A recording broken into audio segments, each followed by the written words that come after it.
This is the story of the birth and the early years of Rabbi Yitzchak Luria, known as the Holy Hari, who lived from 1534 to 1572.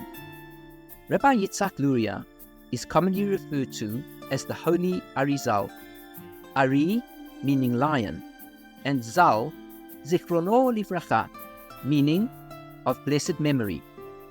The Arizal was the greatest of the Mikubalim, the great Kabbalists and mystics of the past 500 years. It is thanks to the Holy Hari that the Jewish people today have a comprehensive and systematic approach to studying the secrets of the Torah. Once, in the holy city of Jerusalem, there lived a man named Shlomo. He was a God-fearing man who shunned evil and embraced good deeds. One day, while praying in the synagogue, Eliyahu Hanavi, Elijah the prophet, may he be remembered for good, appeared to him with a message. "No," said Eliyahu, "the Holy One, blessed be He, has sent me to inform you of the good news that your wife is pregnant and will give birth to a son. You shall name him Yitzchak.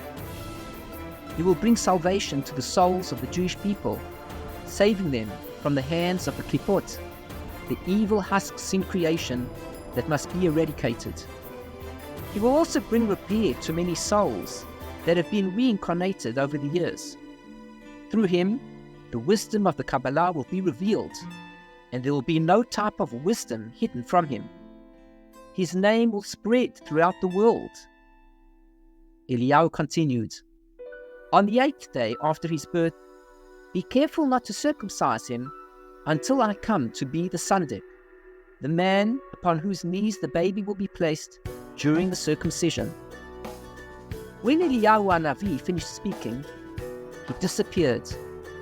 Shlomo was left in shock from the vision he had experienced and stayed in the synagogue for the rest of the day, crying and praying to Hashem, his God. He prayed, "Please, God, fulfill this matter that was told to me. Let no sin of mine prevent this from happening, even though I am small and have no merit. Do this for your sake, not mine." That night, Shlomo went home and kept his secret to himself. As the days passed, Shlomo watched his wife's belly grow and wept with joy. When her pregnancy came to term, his wife gave birth to a boy, and the house was filled with light. On the 8th day, Shlomo took his son to the synagogue for the circumcision, as is the custom and law. He looked around for Eliyahu Hanavi, but did not see him. Distressed, Shlomo delayed the ceremony, telling those present that not all the relatives had arrived. He continued to delay for another half hour. Finally, unable to wait any longer, Shlomo began to cry bitterly, thinking, "If Eliyahu Hanavi has not come, this must not be the child he spoke of. It must be because of my sins that this good has been withheld from me." While he was crying, Eliyahu Hanavi suddenly appeared and said, "Do not cry, servant of God. Draw close to the altar and prepare your offering for Hashem. Sit on the chair and hold your son before the entire community. I will sit mystically in spirit upon your lap and hold the child myself. Know that my delay was to test you, to see if you would fulfill God's commandment." Shlomo sat on the chair, filled with happiness, and Eliyahu Hanavi sat as he had said.